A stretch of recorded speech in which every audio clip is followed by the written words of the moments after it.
Hello. Hello. Today we have with us Roshani Shenazz. She's a healing medium and a lifestyle coach, and uh, she's very well known. I've been working on it for a long period of time, but best to hear it from her. Who are you? Tell us about yourself. Namaste, firstly, Dr. Chopra and dear friend Nitika for having me over here. It's a pleasure to be with both of you. Who am I? That is a question which I never had and still got pushed into spirituality. So I would say I'm a God's electrician. Wow. Trying to work my way to help us all as a collective,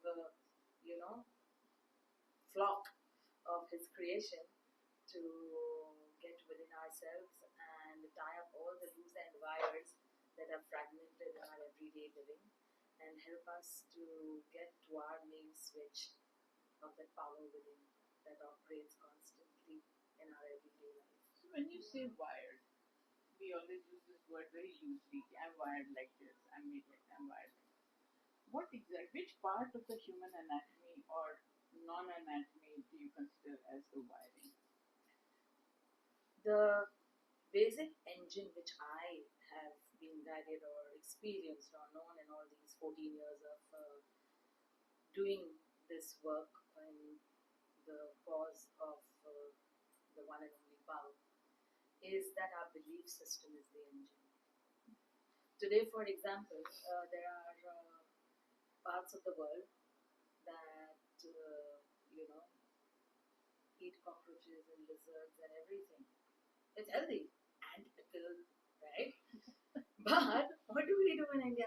We will put the big on spray and get rid of it. And of course, it's not something that you would want to even see around you. Forget on your plate, correct? Yeah. But now they are eating, they are healthy, they are living, they are great. How come their system is digesting that? It is the belief system that we are wired with within ourselves that is helping them to eat that, enjoy that, relish that, and still be healthy, rocking and kicking ass in life.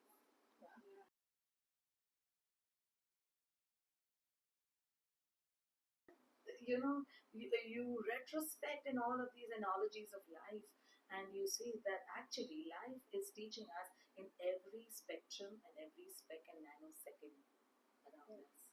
Only if we are open with eyes, ears, heart, soul, mind, everything to listen, to learn. So tell me, Roshni, from such a busy career in the media industry, how did you tread upon this difficult path of first social well-being? We started helping out with the society, and then how did you move it towards taking up something in a spiritual domain, and to that extent where you've written an oracle, a book where whatever page you pull up gives you the answer that each person is seeking. How did you go from being this life of every party, this crazy wild dancer, to this quiet spiritual being? So I would say firstly that we all are spiritual beings. Okay, and very commonly heard that we are living this human experience. But also that the spiritual connotation, when we say somebody is spiritual, there is no speciality to it, because all of us have that within us. It is only what we have ordained in a particular lifetime in our soul blueprint that I'll open the lid or I'll leave it shut. So we all have it. If we exercise our own power, own energy, then we will open up the Mary Poppins domain from each one of us and then see what flows. It will be unimaginable, unfathomable in every single way that you think. Did you have a life-changing moment when you metamorphosed from that party-loving young hip hop girl to this? Was it a life-changing moment? It was radical.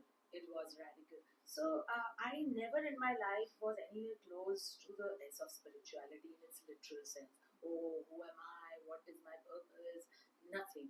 I was very happy winning a film fair. I will direct my own film. I will narrate my script to start. I will go to the Cannes, and I was at the peak of my career.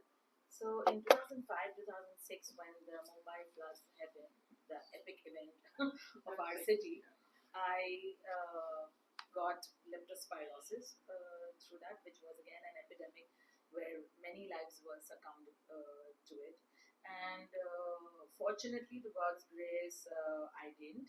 But yet, that life turning situation of 1.5 year of tossing in hospitals, of almost touching the gates and coming back, of anybody around me not knowing whether I'll come back or not. But something in me said it is not over. I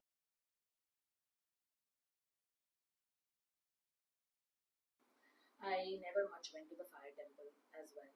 And I would always question, why does it have to go to the fire temple on my birthdays and before the exams and this and that? I'll go anytime I want. So I did get hit, by my aunt when I used to, who's teaching all this nonsense kind of a thing. And my life took a turn when all of these opened up. I didn't know who to ask. What was this happening? I've gone through nights of jitters and shivers in my body, which I didn't understand. I would get arbit messages for people I'm not even in talks with, but they are in my energetic belt, so to speak. Like I know them, kind of a thing. And it just unfolded so strongly that everything that was coming into my head, there was no scope of me literally knowing that in a pragmatic way. And when I saw that happening, or when I saw that, oh yes, yeah, this is there, I felt within that this is not happening for time pass. Kuch to ho raha hai, which I'm not aware of. And I started putting deeper conviction into it. And I think that was the turning point. A lot of times we rubbish our intuition. Mm-hmm. We sideline it, and then it gets more and more shut in the bargain. Right. And I felt that whatever that voice was within me, I got it to become more powerful only by the conviction and the belief that I put on it. And then it started expanding on its own till a point that it started telling me, leave your job, leave your job. So, सबके लिए जब messages आ रहे थे, it was very good.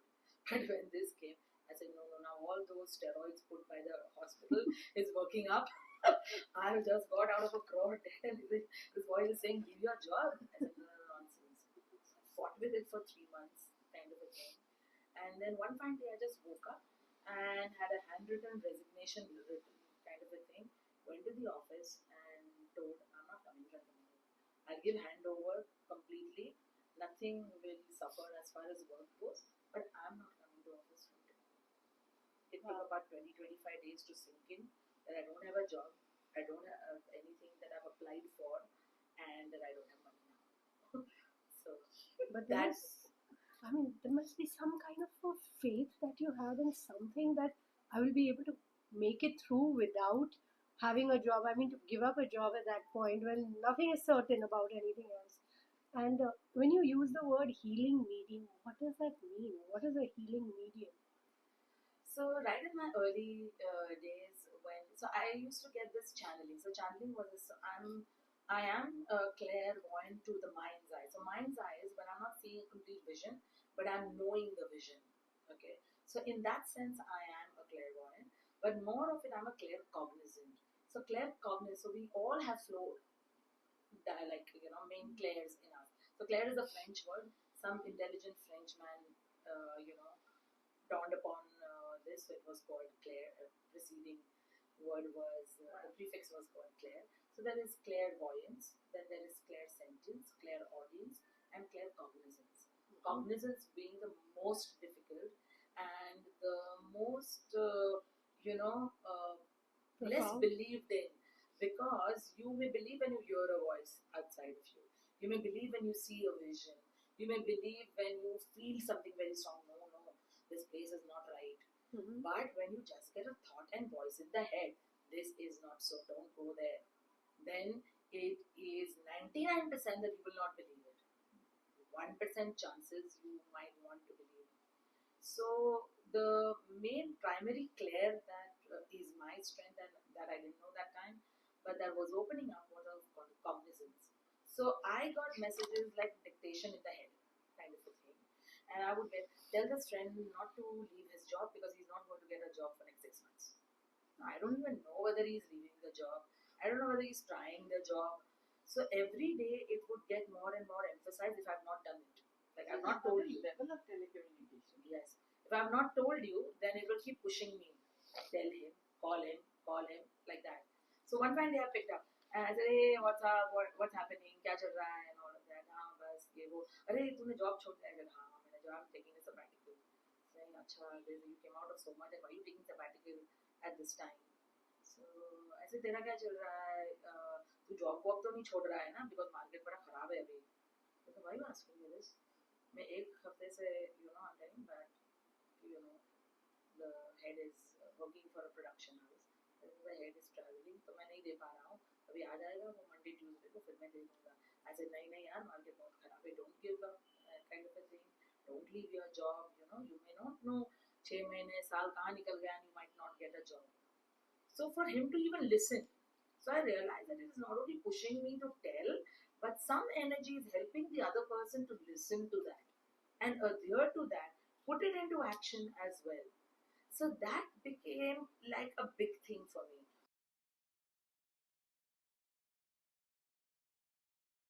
So these are different nomenclatures. Tell me if they are different or the same.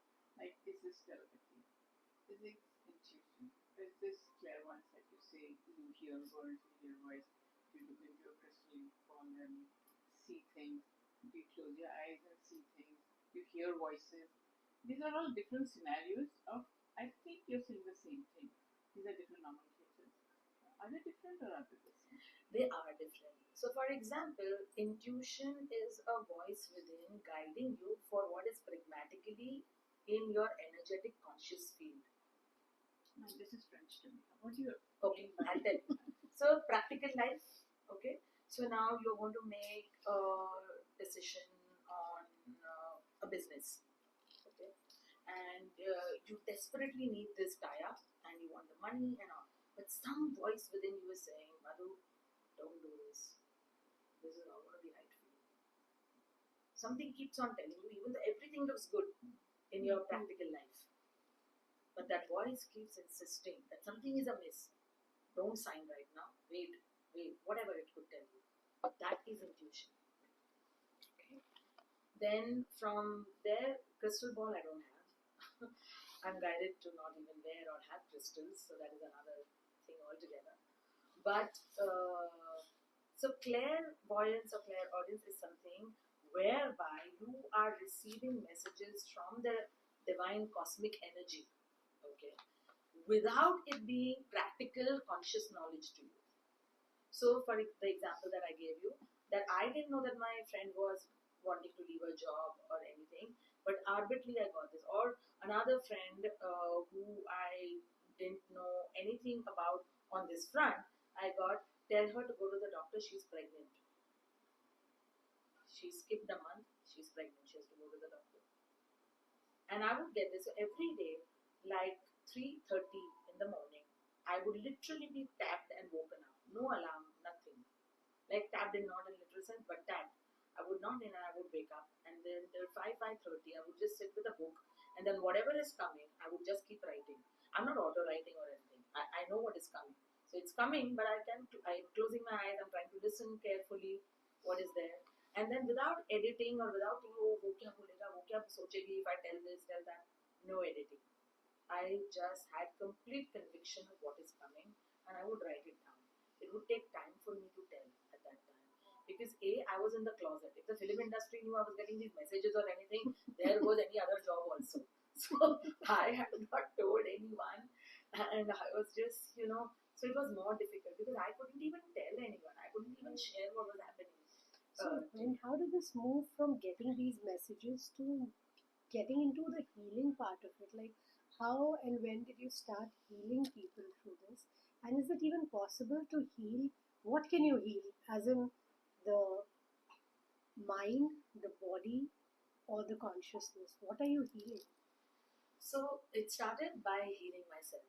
So the voice started dictating to me things, retrospecting my childhood, even that which I did not remember, that this had happened. Then when I would ask my aunt, they would confirm that yes, that happened when you were 3 years old. So that's not my conscious life also that I would remember. And yet, all of these things were brought up that this had happened when you were 11-year-old, this had happened when this happened. Now forgive this So person. you're having a Now breathe. hypnotherapy session going on. Yeah, like breathe in, now release this, now see this person like this. I would get a full on dictation and I would keep writing. Wow. Those became my healing sessions when I was guided to now you have to help the world. And the healing medium part that you asked began from there. That I will never, so I had few do's and don'ts that the voice told me. And who's this voice? There's no question of who at that time.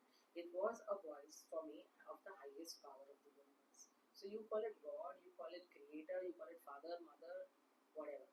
Later on for me to connect as my personal connect, that it was Meher Baba, that's my internal aspect and connection with him. But it is not of Meher Baba's voice or Meher Baba channeling or anything of that sort. And I yet stand to that.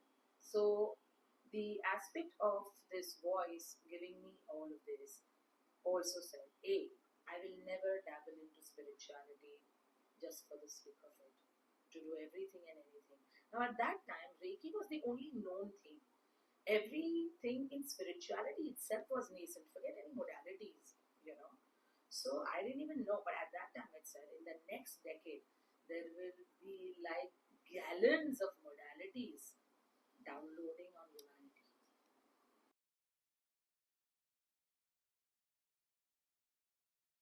In the guidance reading, so whatever is guided is that there will be where I'll be able to connect to a soul energy through somebody's date of birth and name. That's all. And I would get guidance about their soul blueprint of why what is happening in their life right now, what they are going through, why they are going through, where is it coming from, is it connected to this birth, is it connected to childhood, or is it connected to another lifetime, and who all karmically are involved where this has manifested to things like that. So when I did guidance for Auntie, a lot of things came up which again practically I should not have ever known because I don't know them. Right. So when that had told her daughter and she told the father and she herself didn't know few things and she kind of, bounced it with her masi and this. And when they reconfirmed it, they said, ठीक है अभी prayers में बुराई क्या है, बुला दो जो भी है तुम्हारी बस. She said, of course, that I'm a friend, because she didn't want to say at a dinner party where somebody came and told cousin. So then I started going and special permission was taken for me to go off visiting hours. I would go in the ICU and whatever that was guided to me, accordingly I would do the healing for half an hour or so and then I would leave. Cut to one fine day in the guidance, a date was given that by this date she will come out of coma. So again not thinking, what if I'm galat? What if mera image ka kya hua? Nothing ever with God's grace. Yes, nothing should. And I just said, I'm getting this date. I don't know, but I got this in guidance, so I'm telling you. Okay, we hope it happens. Exactly a day before that date, she came back.